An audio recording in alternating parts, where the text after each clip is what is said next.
আজকে আমরা যে সাইডটায় এসেছি সেটা হচ্ছে টিম্বার পাইল বা বলির কাজ চলছে।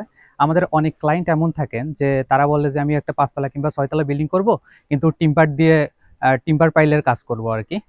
আমাদের পাশের বিল্ডিং এ 5 তলা করছে, তারা টিম্বার দিয়ে কাজ করছে, আমিও টিম্বার দিয়ে করতে চাই। আসলে এইভাবে তো ডিজাইনটা করা সম্ভব হয় না। যখন আমরা কোনো একটা বিল্ডিং এর ডিজাইন করি তখন সেখানকার সয়েল টেস্টের রিপোর্টের উপর নির্ভর করে আমরা নির্ধারণ করি যে আসলে এটা টিম্বার দিলে হবে নাকি হচ্ছে আমাদের কাস্ট ইন সিটু অথবা প্রিকাস্ট কি ধরনের পাইল করতে হবে সেটা নির্ভর করে আর কি। সো যদি এখন ক্লায়েন্ট বলে যে আমাকে বললি দিয়ে করে দিতে হবে, সেক্ষেত্রে আমি তাদের উদ্দেশ্যে বলতে চাই যে হচ্ছে একটা বিল্ডিং হচ্ছে তার সারা জীবনের সঞ্চয়, কিংবা অনেকগুলো টাকা ইনভেস্ট করে একটা বিল্ডিং করা হয়।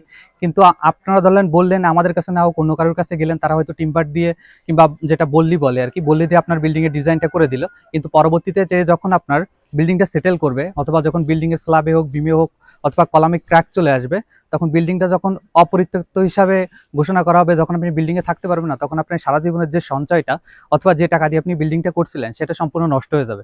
তাই আমি ক্লায়েন্টদের উদ্দেশ্যে বলতে চাই যে আপনারা যদি বিল্ডিং করার ডিসিশন নিয়ে থাকেন এবং যদি ভাবেন যে বল্লি দিয়ে কাজ করবেন নাকি কাস্ট ইনসিটিউয়াল অথবা প্রিকাস্ট দিয়ে কাজ করবেন, তার আগে অবশ্যই আপনি একজন দক্ষ স্ট্রাকচারাল ইঞ্জিনিয়ারের শরণাপন্ন হবেন এবং তার সাজেশন মোতাবেক যে কোনটা করলে ভালো হয় সেই মতো কাজটা করবেন। তাহলে পরবর্তীতে যে কোনো ধরনের সমস্যা যে কোনো ধরনের সমস্যায় পড়তে হবে না, অথবা একটা সুন্দর বিল্ডিং আপনারা করতে পারবেন।